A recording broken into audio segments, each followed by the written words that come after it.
Welcome to Lisa Golem Art, or welcome back if you're a return viewer. Today we are going through a pour. I just love pouring. I just find it such a meditative but exciting and mesmerizing medium. It's just so much fun to see what turns out because you can't really control it. And so that makes it kind of fun and exciting for the artist as well, because you really never know what you're going to get, like a box of chocolates. And I am relatively new to pouring. So while I don't claim to be an expert, I thought I'd take this video and share a few of the things I've learned along the way. Be sure to check the link below for a few of my favorite pouring channels and go and support them as well. So this is the baby I'm pouring in this video. It's dry now. So stay tuned to the end of the video for the full reveal, nice close-ups of all the detail that happened in this piece of art. It'll probably hang in my bedroom unless someone wants to purchase it, in which case I would sell it. And as always, don't forget to like and subscribe and do all the YouTube-y stuff. That really helps me out. And if you want to be notified whenever I post new content, just hit the bell as well. Lovely to have you here. And let's get to the video. 3, 2, 1, let's go. These are going to be my base color. They are about 1/3 pigment and 2/3 Floetrol. So that's what a lot of pouring artists use. I am going to be doing a Dutch pour. So when you do that, you want your paint a little bit thin. You want it to run into the rest of the paint within a second or so.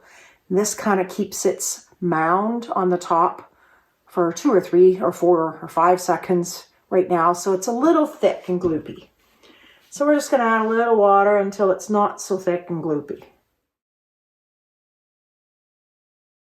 I've really found that pouring is something that the more you do it, the better you get at it. There is really no shortcuts. Yeah, you can watch a million videos here on YouTube from a million different pour artists. But at the end of the day, you know, humidity conditions, weather conditions, temperature, all of that is variables that actually make differences that can be subtle or not so subtle. And so mostly you just have to start doing it and playing with different things. And the more you do it, the more you learn and the more videos you watch. And then you get kind of down the rabbit hole and it takes over your life. And then you go buy a steel table so that you have a nice level surface, and then, you know, etc. Like any hobby, it kind of explodes on you. I actually host people to come to my studio and pay me for the privilege of coming and using my table and making a couple pours, usually 2 small ones because my table's limited size. And that's been really fun, hosting other people and teaching them and watching their eyes light up and them how they fall in love with this pretty much as I have. I just love color, and this is color, and I also love things that you can't predict. I like the unpredictability of art. If you've watched me paint abstract, I use a lot of techniques in my abstract work that are very difficult to control completely. And I do that because I don't like to control it completely. I like to just let things happen. So that's kind of my personality. And of course, my tagline of my art business is that the magic happens when you let go. So I like to kind of have techniques that help me to let go. Because also, actually, if you don't let go at least somewhat when you pour, you will drive yourself insane. You really will. All right, we're going to go for it. I think I'm going to kind of have one on one side and one on the other, but with a little bit of a wavy connection in the middle. So that's my goal. I make sure get lots over here. Lots on the corners are often really hard to fill.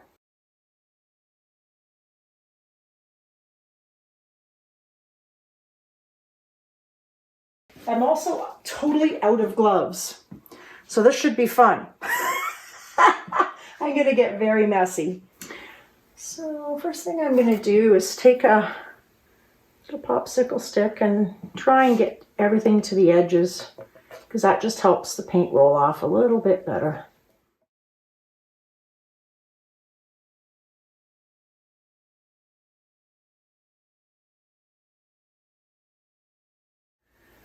Time for detilted with the yucky hands.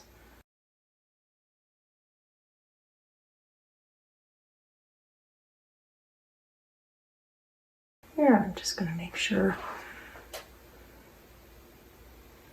the canvas is completely covered and all the edges are wetted with paint, especially the corners. They're always a little bit tricky. I didn't actually get too dirty. This is the cleanest I think my hands have ever been after a tilt. I have a lighter teal. There. And then I have a color shifting orange that shifts a little bit into the fuchsia, which is fun. I have a copper.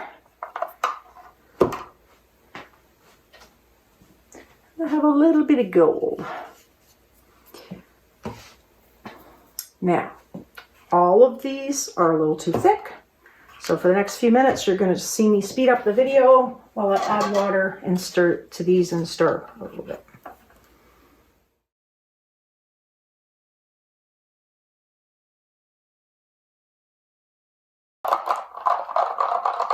This is how there gets to be bubbles in paint, because you have to stir so much.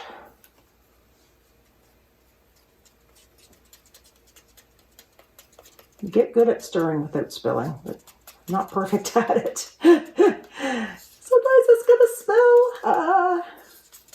No, I don't want to lose this gold either, because this is a golden color paint that I used for that gold, and it costs so much that it's like liquid gold, literally. So I don't want to waste any of it.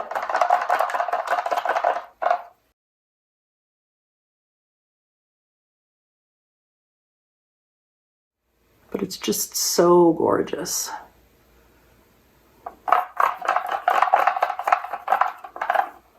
So there's a lot of pourers? That's hard to say, pourers. A lot of pourers that talk about consistency, and they are way more smart than I am. They've been doing it a lot longer. But basically, I'm looking for it to pour easily off my stick and to not create much of a mound on the surface of the paint reservoir. Okay. So I also have white. I just have to somehow test the liquidosity of this. No, not the liquidosity of it. Oh, I'm getting everything right. Yucky. I need to see what the consistency is of this white. But when it's in a bottle like this, it's a little more tricky. I guess I'll have to dirty another cup. Yeah, it's perfect. Okay. Okay, I think I'm going to actually start with white because my background is a little bit darker.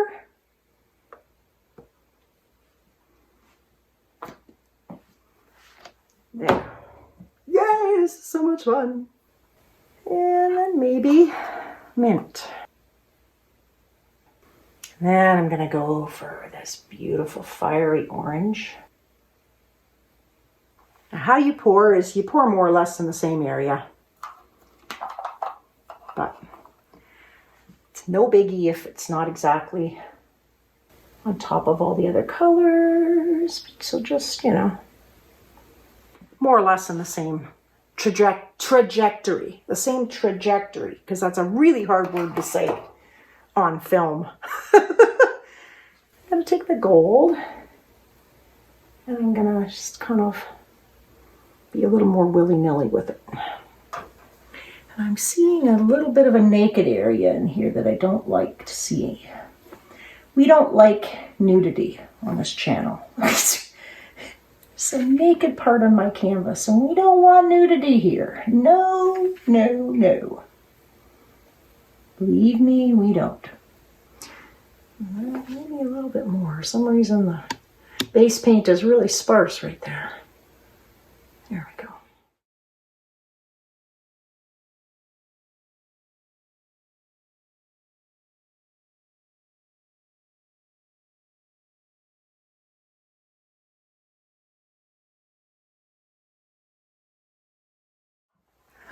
This is when I get so excited. So exciting. Oh, looks so pretty already. All right. Then I get my trusty blow dryer. I hold it upside down so I can go like that. The motion is about 30-degree angle, but you got to dig into the paint you're trying to move and then follow through like you would a golf swing. That's my theory and I'm sticking to it. Okay.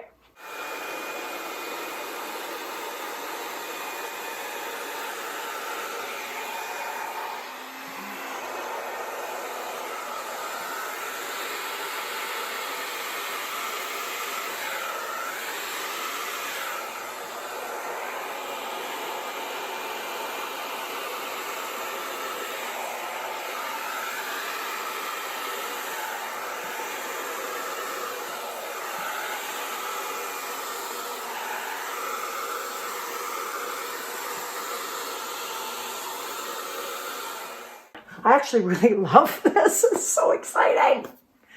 Okay, so there's a few ways to finesse. First is using a straw. Honestly, I'm not seeing much that I would change. There's a lot of paint in the center, but I kind of like it. I might wreck that edge a little bit.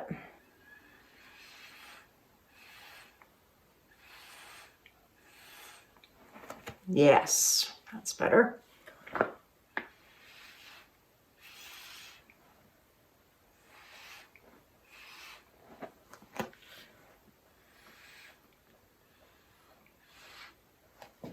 Nice. So this is just about looking and seeing where you want to add some extra something. The harder you blow, the more you'll reclaim the background color. Another thing that I've kind of learned. I am aware that when I blow, it probably is hard for you to see what I'm doing. Well, that's just what happens. I'd like this green to show up, like I've got the blue now coming in there a little bit, but there's there's a little bit of green that comes in, but not a lot. Maybe I'll put a little of that green in there. This is a tool that's quite well used and covered in paint, but it's a little silicone nib with a point on the end. And you can get really interesting lines with this guy.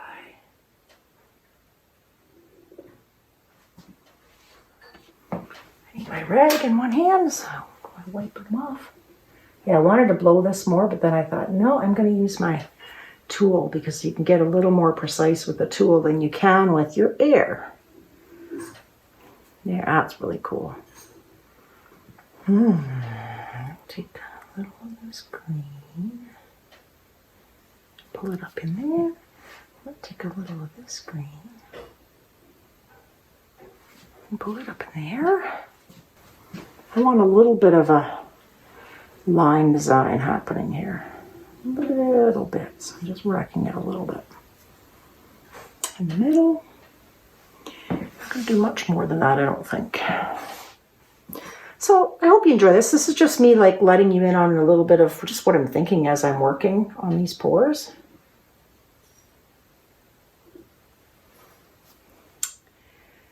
It's very fun. What I don't like is all of this mint in the middle. I'm not sure why that happened. Like why there's so much of it, but I'm going to see if I can, that reckon anything I really like, maybe right here. Just add a little bit more of the blue color in the center.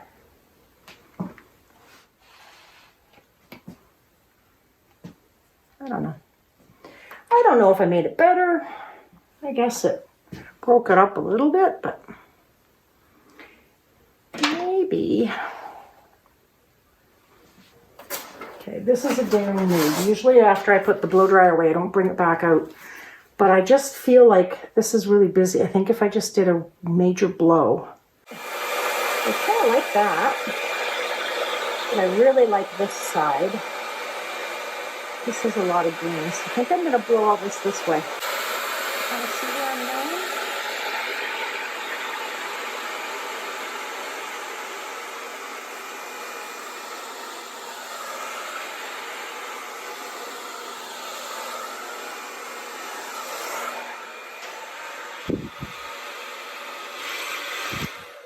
gonna see what develops. Because I like that feathery look and I was missing some of it. See, now that feels like a one-off. So we'll see. We'll let that sit for a minute. I do like how there's a little more negative space. So I think I might actually do it in this corner as well. Should I? Because then it's like this really stands out more because there's not so much of it. It's a little dangerous to blow dry, use the blow dryer too much because you can like totally just lose all the design completely. Or, you know, destroy kind of the natural movement that was created with the first wipe. But maybe it's a good idea. I'm really liking that, so I'm not touching it. This I don't love, but I like that. This I like though. Maybe I'll blow, no, I can't blow it this way. Maybe I'll blow this like that direction. Try not to wreck this or this. Oh boy, I'm scared. All right, I'm gonna do this.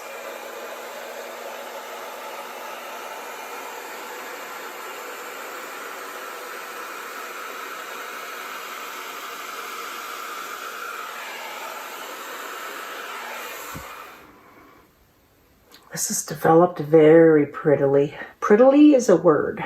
This now is looking a little strange.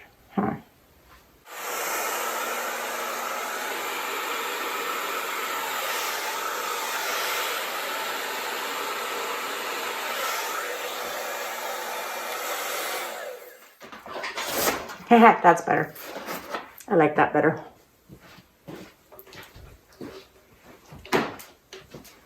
It has a real, I kind of wish I could do another blow dry up there, but I'm just so in love with that I just can't imagine disrupting it. I can't imagine it. I can't. I'm my own worst critic, but I'm looking at it thinking it's kind of busy. But these kind of pours often are. I think that helped, but it still looks a little busy to me. But I like this. That looks better now. That's a really interesting area there. I will bring you down in a second and show you what's happening, but first things first. There, that's kind of interesting.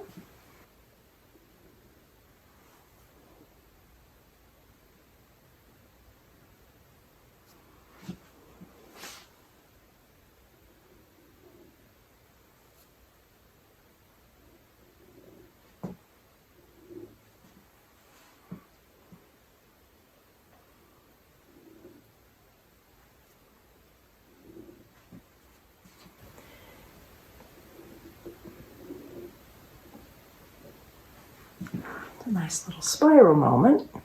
That means I need at least one more spiral moment to make it cohesive.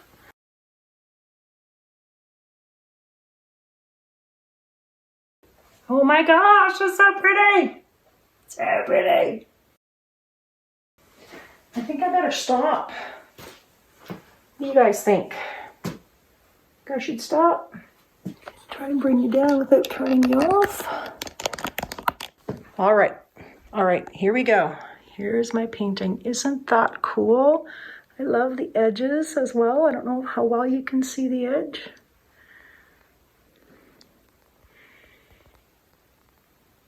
But there's a lot of shimmery paint in this section, which I'm not sure the camera's gonna pick up. But that gold is really pretty in that section. It's just gorgeous.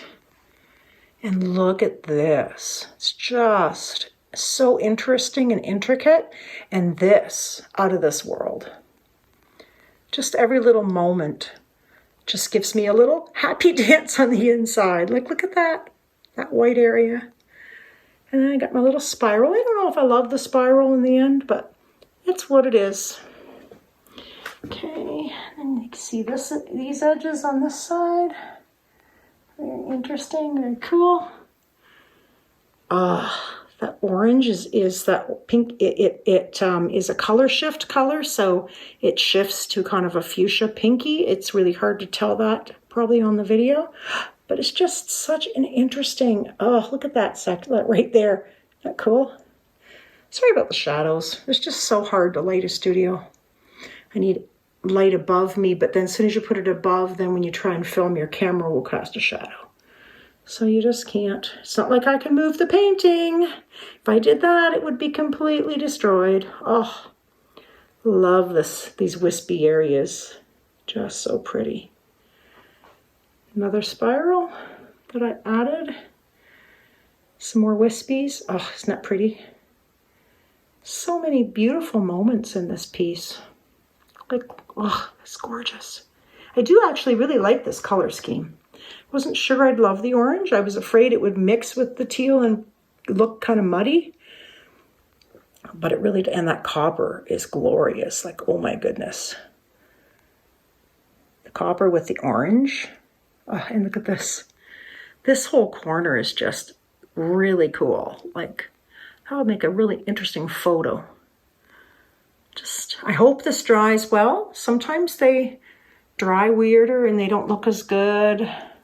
Sometimes it's wonky. But there's the finished painting. I'm happy.